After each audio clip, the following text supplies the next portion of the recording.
Hello，大家好啊！好耐冇整麵包啦，咁今日咧會同大家分享咧點樣整咖啡朱古力脆皮包嘅。咁我哋咧而家睇咗個包底嘅材料先，咁分別就要有高筋麵粉啦、即溶嘅咖啡粉、酵母、黃糖、鹽、無鹽牛油同埋水嘅。咁首先我哋將啲咖啡粉啦、酵母、黃糖同埋鹽放晒落去個高筋麵粉嗰度攪勻佢先。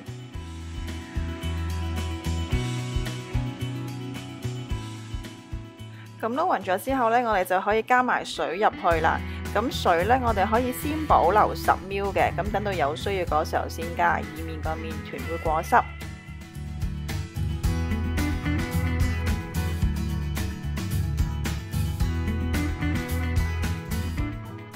咁點先知道個麵團會唔會係太乾或者太濕呢？好簡單嘅啫，揾手猜就知嘅啦。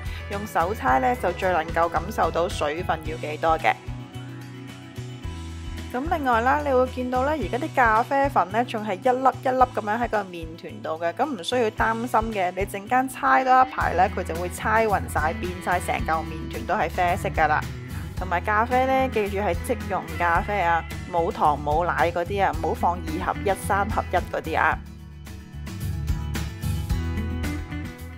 好啦，咁以上嘅材料都猜勻晒之後呢，我哋就可以放埋啲無鹽牛油落去繼續猜啦。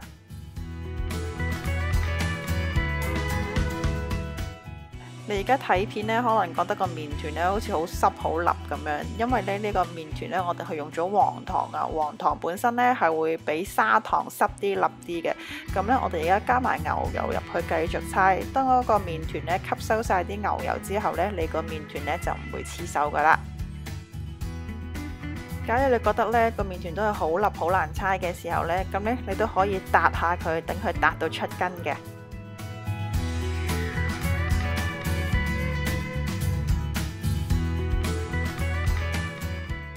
咁麵團猜好咗之後呢，就可以將佢滾完，然後準備第一次嘅發酵啦。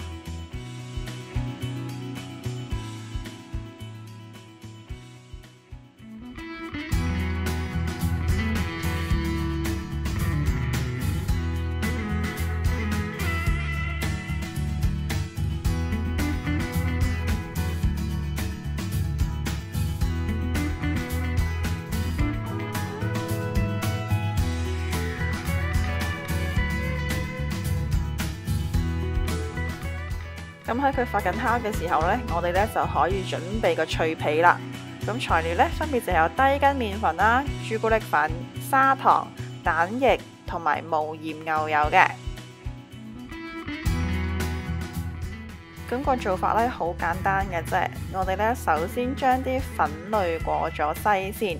咁朱古力粉呢，一定要過篩啊，因為呢朱古力粉呢好容易會受潮一嚿一嚿嘅，所以呢要過咗篩先。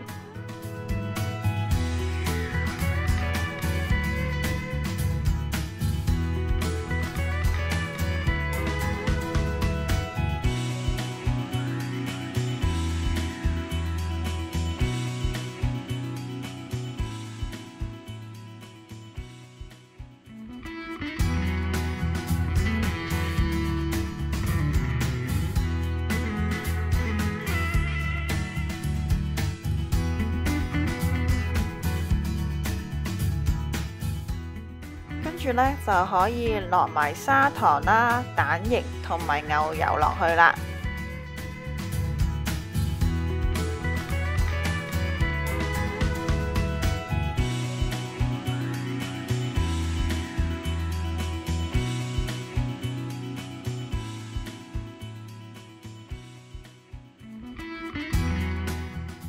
咁依家呢，我哋只係需要將佢揸埋一嚿捏成團啦，咁就 OK 噶啦。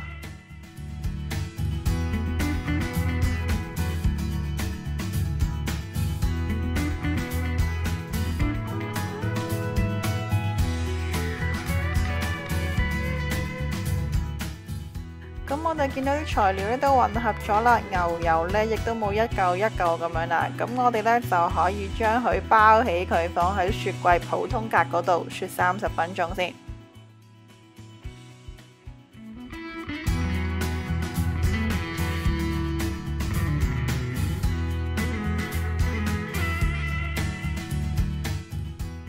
好，咁而家呢個麵團呢就發酵完畢啦，我哋將佢拎返出嚟放喺個工作台嗰度先，輕輕拍打一下個麵團進行排氣，然後將佢分成6等份，大約每一個呢就係80g左右啦。跟住呢，我哋再一次將佢滾完，然後靜止15分鐘作為鬆弛。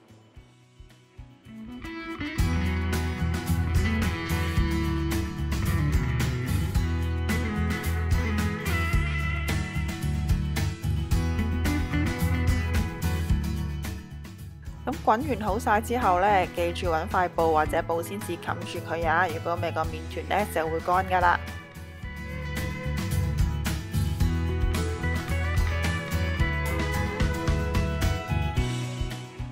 咁而家呢就嚟到造型嘅時候啦。咁因為今次個麵包呢都係圓形嘅，咁所以呢，我哋將個麵團排氣先，然後再將佢滾完。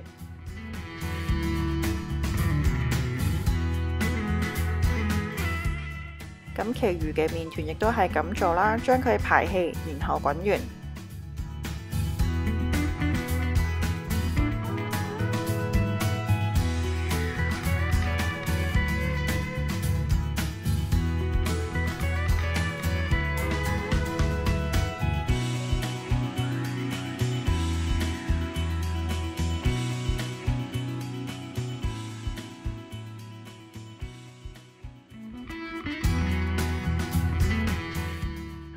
咁滾完好啲麵團之後呢，我哋就可以拎翻個朱古力脆皮出嚟啦。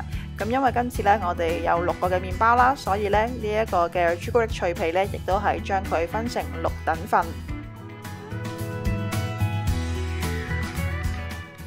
我哋拎其中一個脆皮出嚟，然後放喺2張嘅保鮮紙中間，將佢壓扁，然後碌成一個圓形。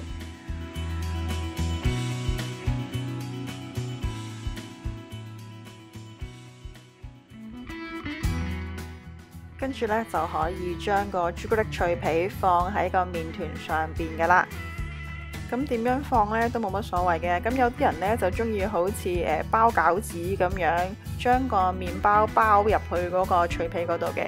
亦都有啲人中意調翻轉啦，將個脆皮呢冚落去個麵團嗰度嘅。咁隨你喜歡啦。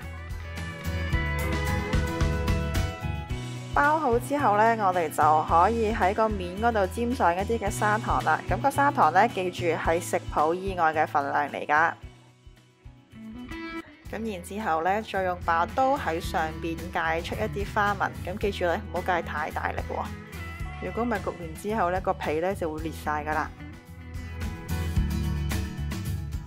咁大家可能會擔心呢，點樣冚嗰個朱古力皮落個麵包度呢？好似好難咁樣。咁其實呢，你做多幾個呢，你就會揾到嗰個竅門㗎啦。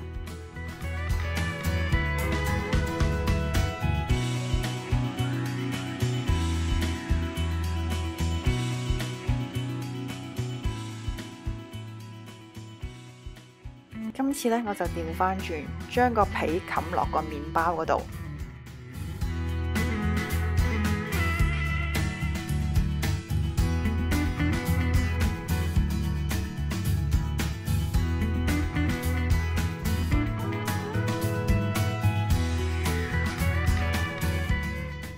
咁其實呢個脆皮呢，本身都落咗好多糖落去嘅，咁所以如果怕肥嘅朋友呢，咁就可以唔使再額外沾啲砂糖喺個面嗰度啦。我呢就做咗3個有砂糖同埋3個冇砂糖嘅。咁依家呢，就可以拎去第2次發酵啦。發酵完之後呢，就可以放入已經預熱咗170度嘅焗爐入邊焗15分鐘。咁話咁快呢，啲麵包就出爐啦。咁你可以睇到啦，沾咗砂糖嗰啲麵包呢係會比較白啲啦，同埋食起上嚟呢會脆啲噶。咁記住咧，呢個麵包就唔好一出爐就即刻食喎，等佢凍翻少少先，咁啲脆皮呢先至會脆噶。今日嘅分享呢就到呢度先啦。咁詳細食譜呢已經寫咗喺描述欄嗰度啦，希望大家會中意啦。咁大家記住要 share、like 同埋 subscribe 我個 channel 啦。我哋下次再見啦，拜拜。